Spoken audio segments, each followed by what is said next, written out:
And our last award is for Community Impact.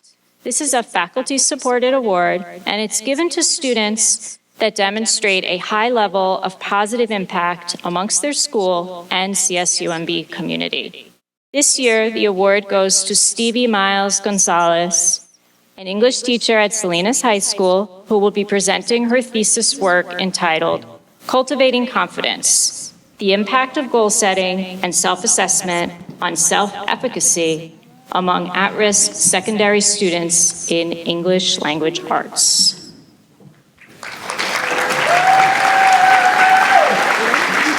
Let me know if you need anything.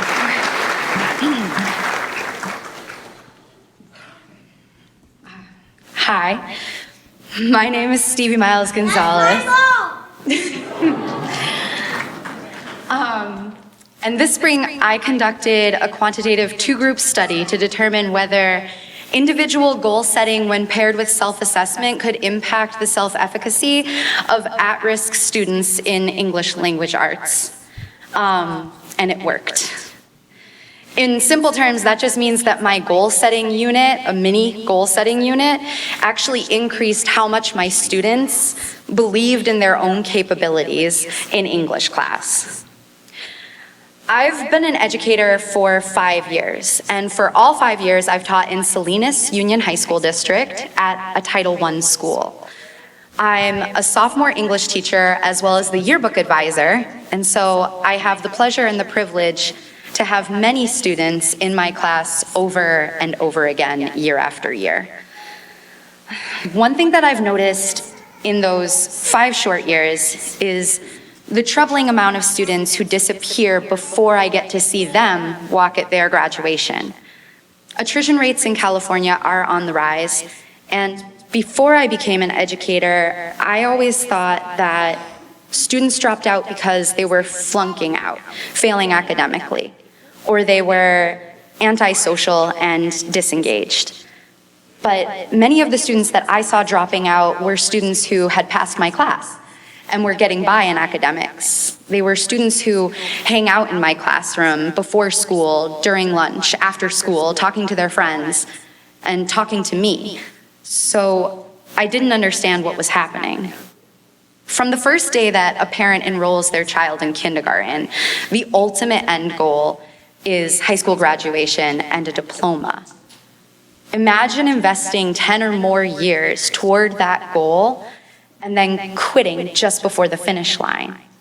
Dropping out didn't make any sense to me, but it was happening all the time. When I first started preparing for my master's thesis, it was because my friend Kelsey, who had done it the year before, bullied me into it.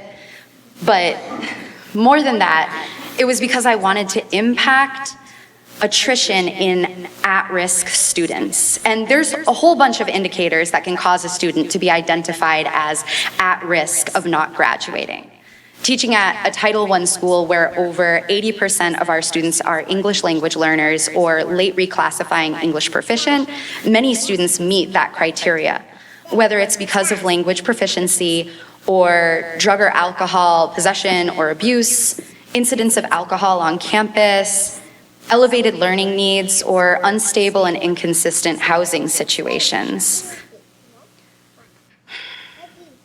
But my advisor, Dr. Ramirez, was quick to crush my dreams, informing me that there was no way to measure the impact on attrition in a study that was as short as mine would need to be, which turned out to be about 4.5 weeks. Mind you, the longest 4.5 weeks of my life. She did lots of other helpful things like cleaning data and helping processing t-tests, so we will forgive her for crushing our dreams. She also recommended scales for me, which is how I determined that I wanted to focus on self-efficacy as my dependent variable. At first, I wanted to focus on rubrics as a means to impact academic achievement, because like most of us, I had been led to believe that academic achievement is the best way to keep kids in school, but that hadn't been my personal experience. Like I said, many of the students that I saw dropping out had passed my class, So I decided what I really wanted to focus on was the extent to which my students believed in their own capabilities, believed that they could be successful in English class, and that's what self-efficacy is.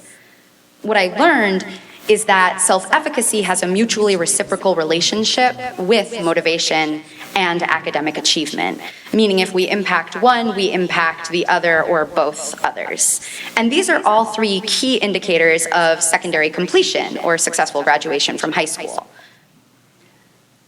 Self-efficacy doesn't just impact motivation and performance, but it's also the only one of those three key indicators that is intrinsic to the student themselves, meaning it's something that they can take with them, and it's highly transferable from grade to grade, class to class, even teacher to teacher, which makes it one of the best ways to impact attrition rates.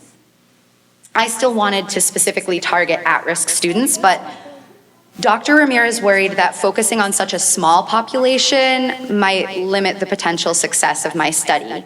And so I included all of my English students and a large control group, resulting in nearly 200 participants and the largest successful student-led study in recent years at CSUMB.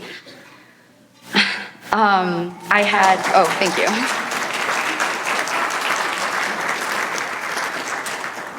I had two hypotheses. The first, that my intervention might impact all students in my study, and the second, that my intervention would definitely impact at-risk students. And I was pretty confident because my intervention was designed to increase and amplify positive mastery experiences, meaning I wanted to increase and turn up the opportunities that my students had to feel capable and successful. And research shows that this is one of the best ways to impact self-efficacy. My idea for an intervention was just to train my students on individual goal setting and then provide them with a rubric for a self-assessment model. I focused my efforts in ELA because I'm an ELA teacher, but also because English language arts is obviously the most important subject that we teach in school. Because it teaches the key concepts of literacy and communication, which are vital to our success in the academic arena, but also in the real world beyond.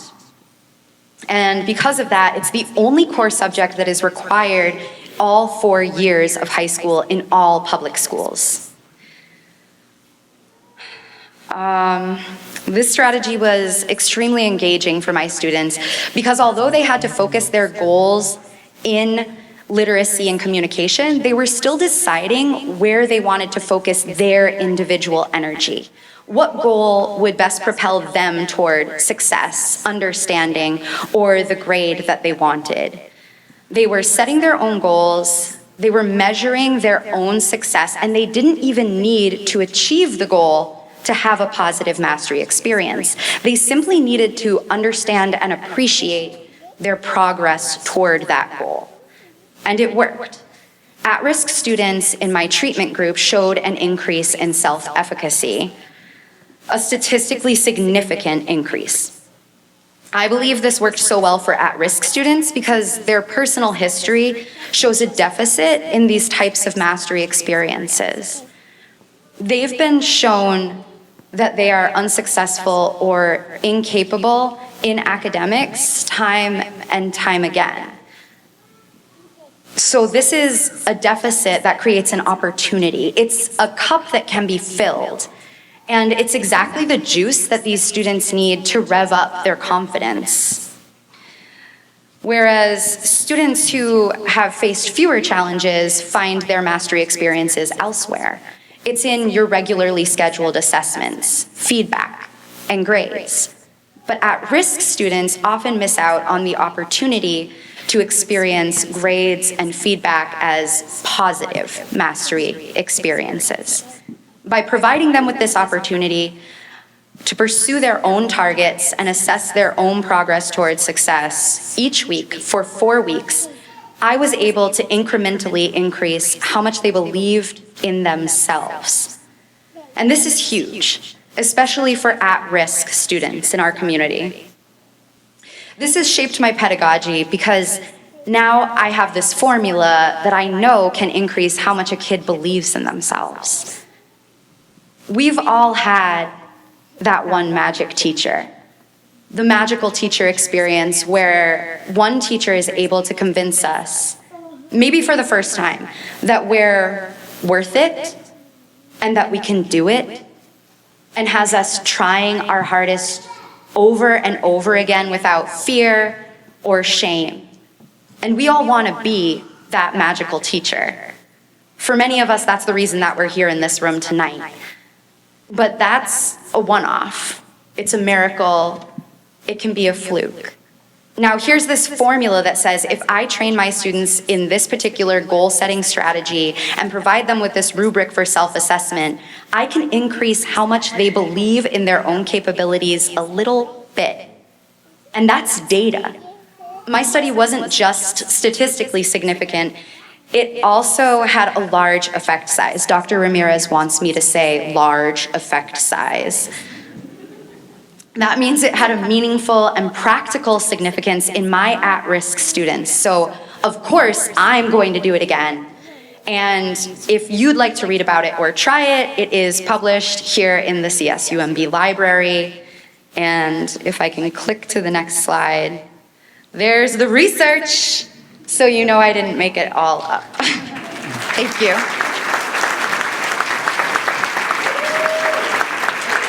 Thank you so much.